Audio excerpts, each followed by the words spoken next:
Our hearts beat to the city streets.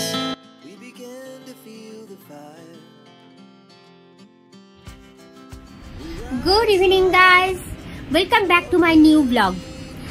দেখতে দেখতে এক বছর হয়ে গেল, আবার চলে এসেছে সেই দিনটা যে এই স্পেশাল যে দিনটাতে আমার রান্নাঘর মানে কিচেন থেকে শিফট হয়ে চলে আসে ডাইনিং টেবিলের উপরে। আশা করি তোমরা যারা আমার পুরনো ভিউয়ার্স আছো তাদের মনে আছে এই দিনটা কোন দিনটার কথা আমরা বলছি। তবে যারা নতুন ভিউয়ার্স আছে তাদের জন্য বলি, হ্যাঁ এটা হচ্ছে শীতলা পুজোর আগের দিন। মানে আমাদের পাড়ায় যেদিন শীতলা পুজো হয়, শীতলা ষষ্ঠী, সেদিন তো শীতলা ষষ্ঠী তো সম্বন্ধে যারা জানো না তাদের সেটা আগে একটু বলে দিই। এই দিনকে আর কি আগের দিন রান্না করে রেখে জল দেওয়া ভাত করে রেখে সেই ভাতটা আর কি শীতলা পুজোর দিন খেতে হয়। তো এটাই হচ্ছে শীতলা পুজোর বা শীতলা ষষ্ঠীর বিশেষত্ব। আর সন্ধ্যেবেলা গরম গরম ভাত নতুন করে তৈরি করতে হয়। মানে সেদিন রাত্রে যদি কেউ রুটিও খাও তাহলে তারা রুটি খায় না, তারা নতুন করে ভাত ডাল তরকারি যা যা বানানোর সবকিছু বানায়। আর পুরোটাই কিন্তু নিরামিষের উপর দিয়েই যায় সেই দিনটা। তো এই হচ্ছে শীতলা ষষ্ঠীর বিশেষত্ব। তো এই আমার বিয়ের পর থেকে এই দিনটা এখানে এই পাড়ায় আমি এই দিনটা দেখি, মানে খুব বেশ ভালোই লাগে। কারণ একটা দিন আগের দিন বেশ যেরকম মানে ভাত রান্না করে রেখে তারপর সেই ভাতটা জল দিয়ে রেখে পরের দিন সেইটা খাওয়া বেশ ভালোই লাগে, মজাই লাগে। তো আমরাও তাই করলাম। এই ভাত করা হয়েছে, গরম গরম ভাত আমি আমার রাইস কুকারেই করেছি। আর সেই সঙ্গে এই যে মটর ডালের বড়া, সঙ্গে দুটো শুকনো লঙ্কা, এই লঙ্কা দুটো অবশ্যই আমার জন্য, কারণ আমি লঙ্কা খেতে খুব ভালোবাসি, আর পটল ভাজা, আর সঙ্গে আছে মিষ্টি দই। তো এই ভাতটা এখন ঠান্ডা হলে এর মধ্যে জল টল দিয়ে রেখে দেওয়া হবে। পুরোটাই থাকবে কিন্তু মার ফ্রিজে, কারণ আমার ফ্রিজে পুরো ডিমের ছোঁয়া টোয়া সব কিছু থাকে। তাই মার ফ্রিজে এগুলো সব দিয়ে মানে ঢুকিয়ে দেবো। মার ফ্রিজ পুরো মোছা হয়ে গেছে, সেই ফ্রিজে এগুলো ঢোকানো থাকবে। একবারে কাল সকালে বের হবে। তারপর কাল তো চলো না দেখতে থাকো ব্লগটা। এখনই যদি সব বলে দিই তাহলে আর কি দেখবে তোমরা, তাই না? ব্লগ তো নতুন ব্লগ তো শুরু করেই দিলাম। একবারে কালকে সারাদিন পর্যন্ত ব্লগ দেবো, একবারে রাত পর্যন্ত সঙ্গে থাকো। আশা করি তোমাদের এই ব্লগটা ভালোই লাগবে।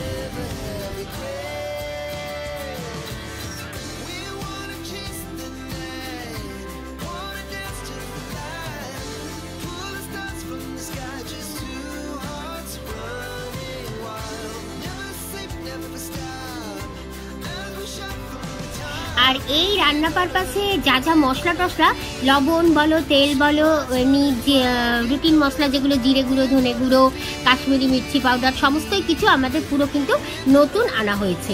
মানে আজকের ইউজ হবে, কালকে সন্ধ্যাবেলা রান্না হবে, তারপরে সেটা আবার রান্নাঘরে নিয়ে নেবো, অন্য মানে যে রান্নাঘরে যে মশলা আছে তার মধ্যে মিশিয়ে নেবো। আর এখানে দেখো ডাল ভিজিয়ে রেখেছি, মটর ডাল, তো তাই কালকে রাত সন্ধ্যেবেলা যে ডালটা করব আম দিয়ে, সেই ডাল এখনই ভিজিয়ে রেখেছি। আর আম তো কথাই নেই, আমাদের নিজেদেরই গাছের আম, এখন বেশ বড় বড় হয়ে গেছে। তো এখানে দেখো কয়টা প্যান বসানো হয়ে গেছে। ইন্ডাকশনটা কিন্তু নতুন, তোমাদের দেখানো হয়নি। এই শীতলা পুজোর দিনে রান্নার জন্য আমরা ইন্ডাকশনটা কিনেছি। তো প্রত্যেক বছরই একটা করে ইন্ডাকশন কেনা হয়, আবার সেটা কিচেনে নিয়ে নিই। তবে এবছর এটা আশা করি আর কিচেনে নেব না, আবার পুজোর জন্য পুজোর রান্না করার জন্য তুলে রাখবো, দেখা যাক কি হয়। তো এই যে ইন্ডাকশনে এখন তেল গরম করতে দেওয়া হয়েছে। সরি, তেলটা মানে ভাজা হয়ে যাওয়ার পর এই তেলটা রয়েছে, খুব গরম আছে তেলটা, তাই এখনো রাখিনি। এটা এইভাবেই ঢেকে রেখে দেবো। তারপর যদি বুঝি এটা করা যাবে তো কালকের রান্না করব, না হলে তেলটা ফেলে দিয়ে ফ্রেশ তেলে কালকের আবার সন্ধ্যে রান্না দেখাবো তোমাদের। এই যে আজকের ডিনার হচ্ছে, দেখে তো বুঝতেই পারছো, মশলা বাটার ধোসা। এর মধ্যে বাটার ধোসা আছে, মশলা ধোসাও আছে। আর এগুলো তো অনেকগুলো প্যাকেট দিয়েছে, ছোট ছোট ছোট ছোট, বাপরে। খোলার পর তোমাদের দেখাচ্ছি কোনটা কি আছে। আর এই তো ধোসাগুলো দেখতেই পাচ্ছ। ঘরে আজকে কেন করলাম না, কারণ ঘরে করতে গেলেই আবার ওইদিকে রান্নাঘরে মানে এইদিকের রান্না ওদিকের রান্না একটা ঝামেলা হয়ে যেত, তারপরে নিরামিষের ব্যাপার। এই জন্য আমরা এই দিনটায় মানে এই যেদিন পুজো থাকে এই তার আগের দিন রাতটায় আমরা নয় ম্যাগি নয় ধোসা এরকম কিছুই খাই, যেটা সিম্পল খাওয়া হয়। তো এই হচ্ছে দেখতেই পাচ্ছ। তো চলো আমি বাটি নিয়ে এসে এগুলো খুলি, প্যাকেটগুলো। এই যে প্যাকেটগুলো খুলে তোমাদের দেখাচ্ছি কি আছে। তো এই যে এই দেখো, এই যে সাম্বার ছিল দুটো প্যাকেটে, আর এই দুটো প্যাকেটের মধ্যে এই যে চাটনিটা নারিয়েল কাজার চাটনি দেয়, সেই নারিয়েলের চাটনি এই একটা ঢেলেছি আর এই একটার মধ্যে। আর এই আরেকটা প্যাকেটে ছিল এই একটা কি মিক্স চাটনি কি একটা দেয় এটা, তো সেইটা। আর এর মধ্যে হচ্ছে আর এই যে তরকারি, মানে মশলা ধোসা দুটো আনা হয়েছে, তো তার তরকারি একটা জায়গার মধ্যে দিয়ে দিয়েছে। তো চলো এই হচ্ছে ডিনার, চলো ডিনার করে নিই, আবার তোমাদের সঙ্গে দেখা হচ্ছে কাল সকালে। ঠিক আছে, দেখতে থাকো, ব্লগ রানিং আছে, আশা করি এই ব্লগটা পুজোর ব্লগটা তোমাদের ভালো লাগবে। আজকের মতো গুড নাইট। আমাদের খাওয়া টাওয়া হয়ে গেছে, তো এখন না দুটো জিনিস এলো, একটা তোমাদের সঙ্গে এখন শেয়ার করছি আর একটা কাল সকালে শেয়ার করব, ঠিক আছে? কারণ সেটা আছে সেটা এই মুহূর্তে রাখা ডাইনিং টেবিলের মানে আর কি টি টেবিলটার উপরে। তো ওই ঘরে এখন আমার বর আবার একটা দরকারি ফোন এসছে, কথা বলছে খুব মন দিয়ে, তো আমি গিয়ে ওখানে ভিডিও এখন বকবক করতে পারবো না, কালকের করব সকালবেলা, কালকে সকাল থেকে তো ব্লগ চলবেই, সকালে তোমাদের সঙ্গে শেয়ার করব। আর এইটা এই ঘরে ছিল বেডরুমে, এটা আমার বড় ছেলে নিয়ে এলো আমার মোবাইলের জন্য। আমার মোবাইল কেনা হয়েছে 2 বছর, নতুন মোবাইলটা, কিন্তু টেম্পার গ্লাস ছিল, কেনা হয়নি, মানে কিনবো করে যেটা হয় একটা গাফিলতির জন্য, ওই মানে দরকার পড়ছিল কিনছিল এরকম একটা ব্যাপার। তো অ্যাট লাস্ট আনা হলো সেই টেম্পার গ্লাস, এই যে। তো এখন এটা হবে, মোবাইলেও লাগিয়ে দেবে, তো এইটাই ব্যাস, এই আর কি এখন পর্যন্ত ভিডিও। তো চলো গুড নাইট করে দিয়েছিলাম, আবার তোমাদের এটা দেখানোর জন্য এলাম। তো আবার চলো আজকের মতো গুড নাইট, কাল সকাল থেকে থাকছি তোমাদের সঙ্গে, তোমরাও থাকো আমার সঙ্গে, দেখতে থাকো কালকে ব্লগ, মানে এই ব্লগটাই কন্টিনিউ রইলো, দেখতে থাকো, আশা করি তোমাদের ভালো লাগবে। ঠিক আছে, চলো টাটা আজকের মতো।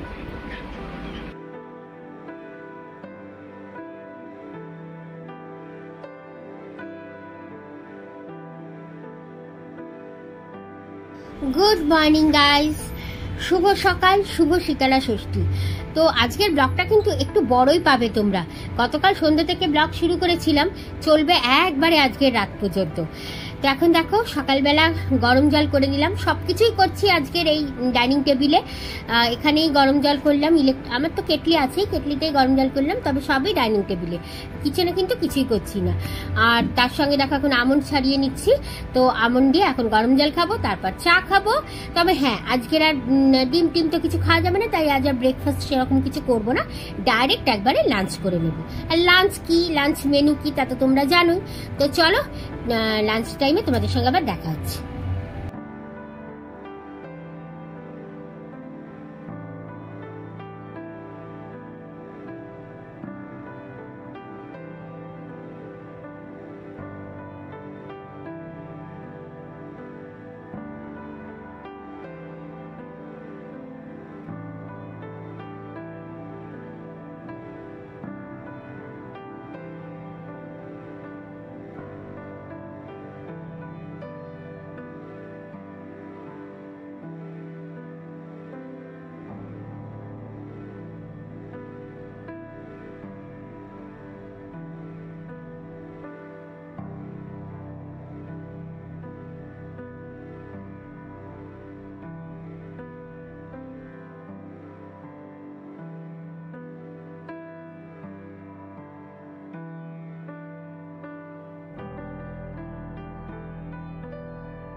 তো এখন দেখো দুপুর হয়ে গেছে, লাঞ্চ বেড়ে নিচ্ছি। লাঞ্চ বলতে তো জানোই তোমরা, শীতলি পান্তা, আর এদিকে হচ্ছে এই যে ডালের বড়া, পটল ভাজা, আর সঙ্গে মিষ্টি দই।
দেখো আমাদের ভাত বেড়ে নিয়েছি, মানে শীতলি পান্তা যেটা আর কি, জল দেওয়া ভাত। তো এই যে সবারটা বাড়া হয়ে গেছে, ওদিকে মাঠটা বেড়ে মাঠটা দিয়ে এসেছি, তোমাদের দেখানো হলো না। আর এই যে মার দই, এই যে আমার বরের দইটাও, ও দই দিয়েই ভাত খায়, তো ওটা দইটা বেড়ে নিলাম। আর দুই ছেলে আর আমারটা দই আমরা খেয়ে উঠে খাবো। তো চলো তাহলে খাওয়া দাওয়া করে নিই, তারপর ওরা পুজো নিয়ে এলে আবার তোমাদের দেখাচ্ছি।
আরে বোতলটা আমার ছেলেরা তো ধরে যাই গো, হাতে দেয়নি, টাকা হাতে দেওয়া উচিত।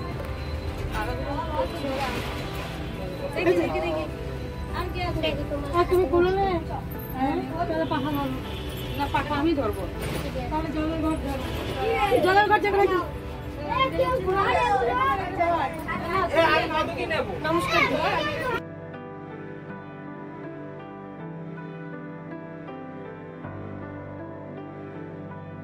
গুড ইভিনিং বন্ধুরা। দুপুরের পর আর কিছু শুট করার ছিল না, তাই করিনি। তো তোমাদের বলেছিলাম না, কাল রাতে আরেকটা জিনিসও এসছে যেটা তোমাদের সঙ্গে শেয়ার করব, সেটা হচ্ছে আমার এই ফিল্টার কফি পটটা। তো তো এটা কিন্তু দারুণ কাজের, জানো তো। মানে আমার আর কফিটা আলাদাভাবে তৈরি করতে হচ্ছে না। আমি জাস্ট দুধ গরম করে আমি এর মধ্যে দিয়ে দিচ্ছি, কাপে দিয়ে দিচ্ছি, চিনি দিয়ে দিচ্ছি, আর এর মধ্যে কফি আর গরম জল দিয়ে দিলে পরেই হয়ে যাচ্ছে। নিজের থেকেই কফিটা ফিল্টার হয়ে এই নিচের পটটায় পড়ছে, তারপর সেই মিক্সিংটা মিশিয়ে নিলেই হয়ে যাবে। তো এই দেখো কফিটা দেখছো এখানে এখানে কিন্তু ওই পটটা তোমাদের দেখালাম। তো আমি তোমাদের এরপরে একদিন এটা পুরো বানিয়ে দেখাবো। এখন তো আমি এমনি ডাইরেক্ট আজকে তো আর এইভাবে করতে পারবো না, কারণ আজকে তো সমস্ত কিছু ওইখানে মানে ডাইনিং টেবিলে করা হচ্ছে, জানোই তোমরা। তো এখন দেখো এখানে ডাইনিং টেবিলে কফিও বসিয়ে দিয়েছি, এদিকে কফি কাপে চিনিও দিয়ে দিয়েছি। কফি খেয়ে আবার ঝটপট লেগে পড়তে হবে সন্ধ্যেবেলার রান্নায়।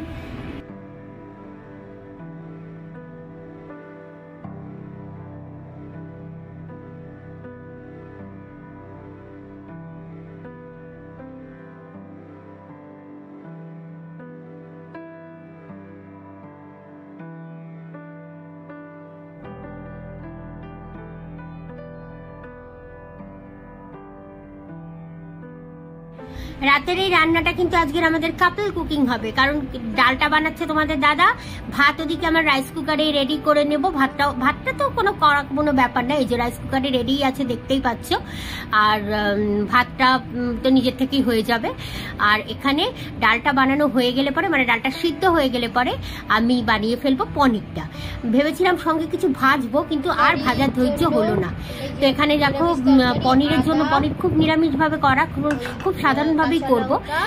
আদা, কাঁচা লঙ্কা আর টমেটো দিয়ে একটা পেস্ট বানিয়ে নেওয়া হচ্ছে পনিরের জন্য। তো চলো তারপর পনির যখন বানাবো তখন রেসিপিটা তোমাদের সঙ্গে শেয়ার করছি। ওখানে কুকার বসানো ইন্ডাকশনে, ওই ডাল সিদ্ধ হচ্ছে, মটর ডাল, আর ওইদিকে ভাতে রাইস কুকারের মধ্যে চাল টাল ধুয়ে রেডি করা।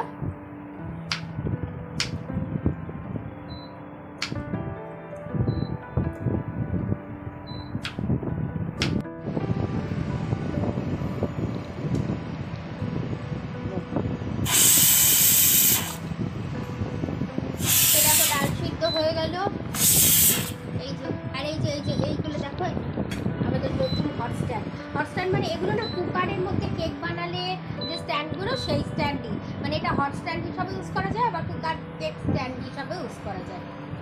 যদিও আমার ওটিজি আছে, প্লাস আমার ওই কেক বানানোর জন্য আলাদা যে বাটিগুলো থাকে সেগুলো আছে, তাও আমি একদিন না হয় কুকারে কেক বানিয়ে তোমাদের সঙ্গে শেয়ার করবো। তো চলো এবার হচ্ছে কাজ হচ্ছে মিক্সি পেস্ট করা। পেস্ট হয়ে গেলে তারপর আমি ভাতটা বসাবো।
তো বন্ধুরা ভাত দেখলেই তোমরা, ভাত হয়ে গেছে, এখানে ডালও সিদ্ধ, এখানে পনিরের মশলা বাটা। তো এখন চলে এসেছি এই যে পনির করব। এখানে প্রায় 450 মতো পনির আছে, পুরোটাই করে ফেলবো, কারণ 5 জনের খাওয়া আজকের। তো চলো রেসিপি বলতে সেরকম কিছু না, কারণ আমি খুব সিম্পল ভাবেই করব। ওই জিরে আদা দেখলেই তোমরা, জিরে আদা কাঁচা লঙ্কা টমেটো, এই 4টের পেস্ট। তো তাতে আর মানে সাধারণভাবেই করব, নর্মাল গুঁড়ো মশলা দিয়ে। তো চলো সেটাই তোমাদের সঙ্গে শেয়ার করব। একবার মশলাগুলো দেখিয়ে দিই। দেখো সবকটা প্যাকেটই একবারে ফ্রেশ পুরো। এই লঙ্কার যে প্যাকেটটা দেখছো এটা কাটা আছে ঠিকই, কিন্তু এটা কেটেছিলাম অ্যাকচুয়ালি এখান থেকে, মানে আমাদের যে রানিং যে মশলা থাকে আমার রান্নাঘরে, সেখানে একটু কাশ্মীরি মির্চি পাউডার শেষ হয়ে গেছিল দুদিন আগে, তো এখান থেকে কেটে মানে ওটার সঙ্গে লাগাইনি, হালকাভাবে নিয়ে নিয়েছিলাম, তো তারপর এটা রেখে দিয়েছিলাম। আর এই হলুদটা তো গতকাল থেকে ইউজ হচ্ছে এই রান্নায়, নিরামিষ, তো সেই হিসাবে এখানেই রাখা। আর এখানে দেখো ধনিয়া পাউডার, ধনে গুঁড়ো আর কি, ধনিয়া পাউডার, আর এই হচ্ছে জিরা পাউডার। তো এই গুঁড়ো মশলা দিয়ে আর এই মশলা বাটা দিয়ে পনিরটা আজকে জাস্ট এখন বানাবো।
ডালটাও হয়ে গেছে, এইভাবে করলাম কেন কি অনেক বড় জায়গার দরকার পড়ছিল, তার কিছু আর করব না।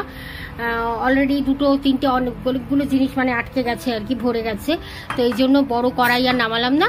তো এই যে ডাল প্রেশার কুকারে ডাইরেক্ট দেখতেই পেলে তোমরা কিভাবে ওখানে ফোড়ন দিয়ে এখানে এই করে করলাম। তো এই হচ্ছে রান্না হয়ে গেছে। তো চলো একবারে বেড়ে নিয়ে মানে ঘরে গিয়ে কিভাবে খাচ্ছি তোমাদের দেখাচ্ছি। আর সেই সঙ্গে ব্লগও তো শেষ করতে হবে, অনেক বড় ব্লগ হয়ে গেল, সকাল থেকে কালকের থেকে ব্লগটা চলছে। তো সঙ্গে থাকো, একবারে শেষটুকু না দেখে নাও। তো দেখো আমাদের ভাত বাড়া কমপ্লিট। এই যে 5 জায়গায় ভাত বাড়া হয়ে গেছে, ডাল নেওয়া হয়ে গেছে, আর এই পনিরের বাটি শুদ্ধ নিয়ে নিয়েছি, কারণ বর বললো আর এতগুলো বাটি করতে হবে না, তো এই জন্য বাটি শুদ্ধ আমাদের 4 জনা নিয়ে নিয়েছি। মাকে বেড়ে দিয়েছি এই পনির, এই ডাল, ঠিক আছে। তো ঠাকুরের নামে এই দিনটা আর থামস আপ দিয়ে খাবো আমরা, মানে লেটেস্ট কম্বো। দেখো ভাতের সঙ্গে একবারে বাঙালি আনা ভাতের সঙ্গে থামস আপ। তো চলো ব্লগ তো আজকের এখন শেষ, এই আজকের দিনের ব্লগটা শেষ করছি, পুজোর এই ব্লগ। তো কাল থেকে মানে বেশ ভয়ে দিনটা শুরু করি, কারণ আমাদের সবকিছু টিমের ছোঁয়া খুব সাবধানে খুবইভাবে করতে হয় শীতলা পুজোর এই দিনটা। যাই হোক, ঠাকুরের আশীর্বাদে খুব ভালোভাবে কিন্তু হয়ে যায়, এবারও তাই হলো। তো চলো বন্ধুরা, ব্লগটা আজকে শেষ করলাম, আবার দেখা হচ্ছে তোমাদের সঙ্গে নতুন একটা ব্লগে। ভালো থেকো সবাই, গুড নাইট।